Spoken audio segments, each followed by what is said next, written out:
ይሄ መጨረሻ ዘመን ነው ብራዘር እየተባለ እንድትወር እውነቱን እንናገራለን። ዓለም ጨርሳለች በቃት። ትዕቢተኛ መሆን ቀላል ነው፣ ትሁት መሆን ነው ከባድ። አመፀኛ መሆን በጣም ቀላል ነገር ነው። ጌታን እየመሰሉ መኖር ነው ከባድ። ዓለምን መምሰል ምን ይከብዳል? አለ ዓለማዊ ለመሆን እኮ ደቂቃም አይፈጅም፣ መፈለግ ብቻ በቂ ነው። ክርስቲያን መሆን ነው ከባድ። ጦርነቱ ያለው ሰው ሆኜ በሰው መካከል ስኖር እዚህ ዓለም ላይ ገቨርን ከሚያደርገው አሰራር ጋር እንደ አንድ ክርስቲያን ስንዋጋ የምንዋጋበት መንገድ የምንዋጋው አካል መሬት ላይ ያለው አይነት ውጊያና ጦርነት መንፈሳዊ ዓለም ላይ ገብቼ እዋጋለሁ ማለት መንፈስ ነኝ ማለት አይደለም። በሰው ልማድ የምትመላለስ ሰው ነህ፣ ግን መንፈሳዊ ነህ። የተበላሸ የተዘጋጋ የሆነ ነገር ሲሆን አንተ እንደ ሌላው ሰው አይደለም። ሞር አርፋ አንደርስታንድ ታደርጋለህ። ይገባሃል ማን እንደዘጋው። ለምሳሌ ቀኖቹ ክፎች ናቸውና ዘመኑን ምንድነው ቀድሞ የሚለው?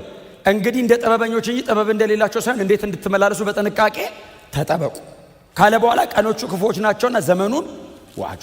እንደ ጥበበኞች እንጂ ጥበብ እንደሌላቸው ሳይሆን እንዴት እንድትመላለሱ በጥንቃቄ ተጠበቁ። በጣም የሚገርማችሁ ፎር ዩር ሰርፕራይዝ እኛ በጨለማው ዓለም የሚደረገው ነገር መንፈሳዊ እንደሆነና ነገ ውጤቱ ማቴሪያሉን ሪልም አፌክት እንደሚያደርገው እንደምናውቁሉ በጨለማው ዓለም ያሉትም እንደሚያውቁ ታውቃላችሁ። የኛን የምንሰራው ስራ መንፈሳዊ እንደሆነና ነገ ከነጎዲያ መንግስታቸውን ግንጥልጥሉን እንደሚያወጣው ያውቃሉ። እነሱም አንደርስታንድ ያደርጉታል። ባይዘው እነሱም በዲመኒክ ስፒሪት መንፈሳዊ ዓለም ላይ ነው የሚሰሩት። እኛ ብቻ እየሰራን እነሱ ባይመሮ ብቻ የሚሰሩ እንዳይመስላችሁ። ስፒሪቹዋል ነው ውጊያው፣ ስፒሪቹዋል ነው። እነሱ መንፈሳዊ ዓለም ላይ ይሰራሉ። ስለዚህ ነው ጳውሎስ የምንዋጋው በሰው ልማድ አይደለም። መንፈስ ቅዱስ እኛ ላይ ሆኖ እንደሚሰራ ሁሉ አጋንንት ደግሞ ሰው ላይ ሆኖ ይሰራል። ከሰውየው ጋር አይደለም ጦርነታችን፣ ከጀርባ ካለው መንፈሳዊ አካል ጋር ነው። የዳዊትና የጎልያድ አሁን አንደኛ ሳሙኤል ምዕራፍ 17 አሁን ኖርማል ታሪክ አይመስልም? ኖርማል ታሪክ ኖርማል አይደለም። ዳዊትና ጎልያድ የተዋጉት እኮ ባይዘው በጦርና በምናምን እኮ አይደለም እኮ መንፈሳዊ እኮ ነው ውጊያቸው። ሁለቱ ያወሩትን ስሙት። ጎልያድ መጣ። አንተ እኔ ውሻ ነኝ በትር ይዘብኝ የምትመጣው አለውና ከዛ ምንድን ነው ያለው? እገለህና አለው ለሰማይ አዋፋትና ለምድር አራዊት ስጋን እሰጣለሁ ብሎ በአማልክቶቹ ስም ረገመው ይላል። በፍልስጤም አማልክቶች በአቃሮን በነ በኤልዜቡል ማለት ነው። የአቃሮን አምላክ ነው በኤልዜቡል። እዚህ ላቸው ኢየሱስን ሰድበውታል። አንተ በአጋንንት አለቃ አጋንንት መጣጣና የአጋንንት አለቃ ነው ባይዘው በኤልዜቡል። በኤልዜቡብ ነው ትክክለኛ ትርጉሙ። በኤልዜቡብ ማለት የዝንቦች ንጉስ ማለት ነው ትርጉሙ። የሰይጣንን ቆሻሻ ፐርቨርትድ የሆነ ኔቸር የሚያሳይ በጣም ቆሻሻ የዝንብ ንጉስ አስቧል። አንድ ዝንብ ራሱ እንኳን ንጉሱ ቆሻሻነቱ የቆሻሻ ክምችት ደግመን ራሱ እንኳን ክርስቲያን ሆንኩኝ ብን አንተ የሆነ ነገር ተሰማኝ ሰውነቴን ሁሉ ይሄ ቆሻሻነቱ አንተ ሰውነትን አለመታጠብ ራሱ ከባድ እኮ ነው። እንኳን ኃጢአት ሰይጣንን የዝንቦች ንጉስ ነው ስሙ ነው ባይዘው ስሜ ነው ብሎ እኮ ነው ራሱ እውነቱን እኮ ነው። ስም መገለጫ ነው ተቀለጫል። ኢየሱስ ክርስቶስ እኮ ስም ብቻ እኮ አይደለም ማንነት እኮ ነው። እግዚአብሔር እኮ ስሙ ብቻ እኮ እንዳይመስልህ።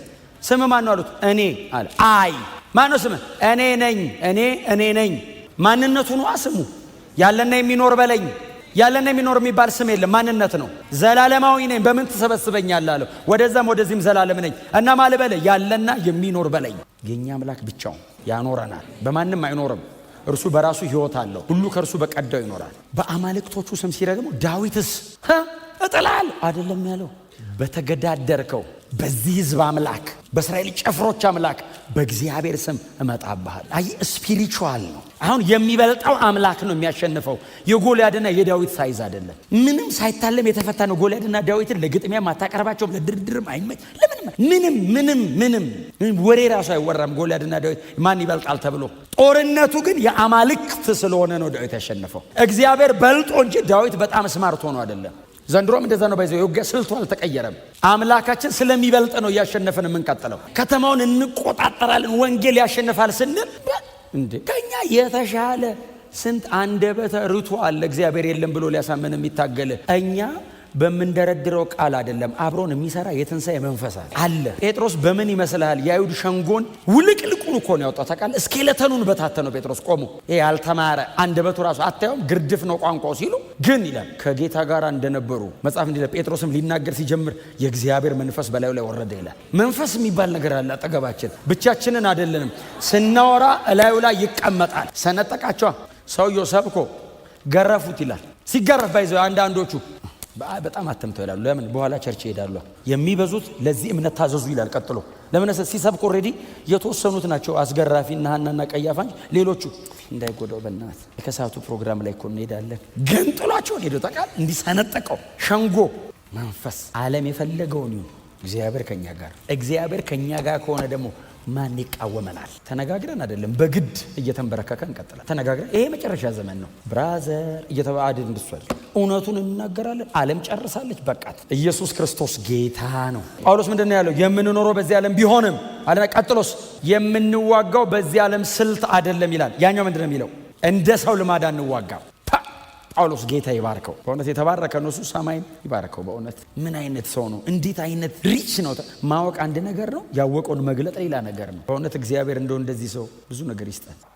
ውጊያ አለብን፣ ጦርነቱ ግን የተለየ ነው። የምንዋጋበት መንገድም ደግሞ ሌላ ዲፍረንት ነው፣ ስፒሪቹዋል። ክብር ለእግዚአብሔር ይሁን። ስለዚህ ጳውሎስ እያወራ ያለው መንፈሳዊ ውጊያ ነው ማለት። ከዛ ቁጥር 4 ደግሞ የምንዋጋበት የጦር መሳሪያ የዚህ ዓለም መሳሪያ የምንዋጋበት የጦር መሳሪያ የዚህ ዓለም መሳሪያ አይደለም። የታጠቅነውን መሳሪያ ለመግለጥ ለማብራራት፣ ሰውነታችን ላይ የለበስናቸውን የጦር ትጥቆች ለማብራራት ወይንም እነሱን ለመግለጥ ምናልባት ምድራዊ የሆነ የጦር ትጥቅን ጳውሎስ እንደ ምሳሌ ተጠቅሟል። ትዝ የሚላችሁ ከሆነ ኤፌሶን ላይ መንፈሳዊ ውጊያ ስናጠና ተነጋግረናል አይደል? 7 የጦር ትጥቅ 7 ናቸው። ከጭንቅላቱ ጀምሮ 7 አካባቢ ይመስሉኛል። የመዳን ራስ ቁር፣ የጽድቅ ጥሩር፣ የእውነት መታጠቂያ፣ የሰላም ወንጌል ዝግጁነት፣ የእምነት ጋሻ፣ የቃሉ ሰይፍ እና ጸሎት።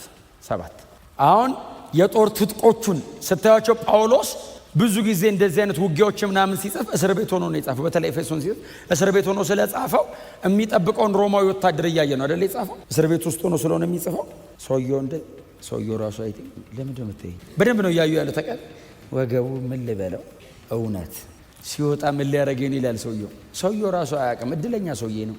መንፈሳዊ ገስ ገብቶ ተብራራ። እየጻፍኩ ነው ለኤፌሶን ቸርች። ምንድነው የምጽፈው ሲለው የለበስከውን መንፈሳዊ የጦር ትጥቅ አድርግ፣ የሰላም ወንጌል ዝግጁነት። ወንጌል ስርጭት ማለት አይደለም አይደል ትርጉሙ? ምክንያቱም ተጫምታችሁ ቁሙ ነው የሚል ሂዱ አይልም። ሂዱ ነው ወንጌል ስርጭት፣ ይሄ ቁሙ። ስለዚህ ለወንጌል ስርጭት ማቴዎስ 28:20 ይበቃናል። ይሄኛው አፍተሮል ወንጌል ስርጭት የማይልም ወንጌልም አይደለም የሚለው አፍተሮል በወንጌል በኩል የተገኘ ሰላም ነው። ኤሬን የምትል ቃል ናት። ኦኬ ነው። ኤኒዌይስ ነው የጦር ዕቃዎቹ ጳውሎስ ምንድነው መዋጊያ መሳሪያችን ስጋዊ አይደለም አለ፣ ምሽግን ለማፍረስ ግን ብርቱ ነው። ክብር ለእግዚአብሔር ይሁን። ከዛ ደግሞ እጃችን ላይ ያለውን ጋሻውን አየውና 4 ማዕዘን ነሐስ ነው። መሐሉ ላይ 4 ሌየር ያለው ሌዘር ነው እንደዚህ የተወጠረ። ስለዚህ የእምነት ጋሻ አለ። እዚህ ወገቡ ላይ የታጠቀው እውነት የተባለው መታጠቂያው ላይ ደግሞ እንደዚህ የተቀመጠ ሰይፍ አለ፣ የቃሉ ሰይፍ። ከዛ በኋላ እዚህ ጋር ደግሞ አለው እንደዚህ የሚወረወረው ፍላጻ። ጸሎት፣ በሁሉ አይነት ጸሎት በማንኛውም ሁኔታ በመንፈስ ብሎ ጸሎትን 3 አድርጓል። በሁሉ አይነት በማንኛውም ሁኔታ በመንፈስ፣ በሁሉ አይነት ጸሎት በማንኛውም ሁኔታ በመንፈስ። ሁሉ አይነት ጸሎት ሆኖ በማንኛውም ሁኔታ ሆኖ በመንፈስ ካልሆነ በስመ አብ። ጸሎት እንደዚህ ለምዶ መድገም ሲጀመር ለምዶ አይደገምም። ሌላ ምን ይሄን ቤት አፍርሶ መስራት ይሻላል ያለ መንፈስ ከመጸለይ። በመንፈስ ደግሞ ሲሆን ጸሎት አይጠገብም። ጎናቸው ያለው ሰው በመንፈስ ተዋጋ በሉት። የሚደግምብኝ አይጠፋም ተብሎ አይጸለይም። ምናልባት ጦርነቱን የምታሸንፈው በምስጋና ሊሆን ይችላል። መንፈስ ነው የሚመራ።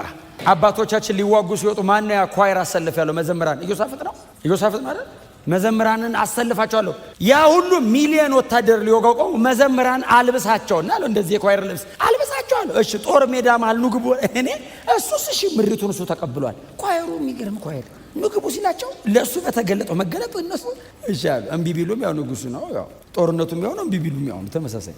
ስለዚህ አይግድ ታዘን የሚሆነው ማየት ነው ብላ የኳይር ልብስ ለብሶ ሲገቡ ቸር ነውና ምህረቱም ለዘላለም ነውና እያሉ ይዘምሩ። ጦርነት እያለ ስለኔ ይዘምሩ አለ። ጦርነቱ ከባድ ነው፣ እግዚአብሔር ከኛ ጋር ነው እያሉ ይዘምሩ አይደለም ያለው። እኔ መሐሪ መሆኔን ቸርነህ በሉኝ እስቲ ያለ። ይሄ መሳሪያ ጳውሎስ ያለው የጦር ትጥቅ ጳውሎስ የሚናገረው የዚህ ቁጥር 4 ላይ ያለው የጦር መሳሪያ ጠፍጥፈን ቀጥቀጠን ቅርጽ አውጥተን ምናምን የለበሰን አይደለም። ኢትስ ኤ ጋድ ጊቨን ነው። ኢትስ ኤ ጋድ ጊቨን ኤፌሶን 6:10 ላይ የእግዚአብሔርን የጦር ዕቃ ነው የሚለው። የእግዚአብሔር የጦር ዕቃ እንደነ ኢሳይያስ 65 አካባቢ እግዚአብሔር እነዚህን የጦር ዕቃዎች ለብሷቸው ያውቃል። ባይዘው የጽድቅን ጥሩር ለብሶ መጣ ይላል። እግዚአብሔር ራሱ ማለት ነው ጥሩር ለብሷል። የራስ ቁር እግዚአብሔር ለብሶ ነበር የሚሉ ቃላቶች አሉ። ራሱ ተጠቅሟቸዋል። ስለዚህ ጳውሎስ ሲያስቀምጣቸው የእግዚአብሔርን የጦር ዕቃ ኢትስ ኤ ጋድ ጊቨን ቃሉ የሱ ነው። ጸሎት ጽድቅ የሱ ነው። እውነት የሱ ነው። የጊዜው ቃል ሬማውም ሎጎሱም የሱ ነው። የሰላም ወንጌል መጫሚያ የሱ ነው። ፕሬየር የሱ ነው። የጦር ዕቃዎቹ የሱ ናቸው። ሬዲ ሁን፣ ድሬስድ ያደርግሃል። ቀጥሎ ምንን የት ጋር እንደምትጠቀም ዳይሬክት ያደርግሃል። አሜን ነው። ግን በጣም ዋይዝ መሆናል።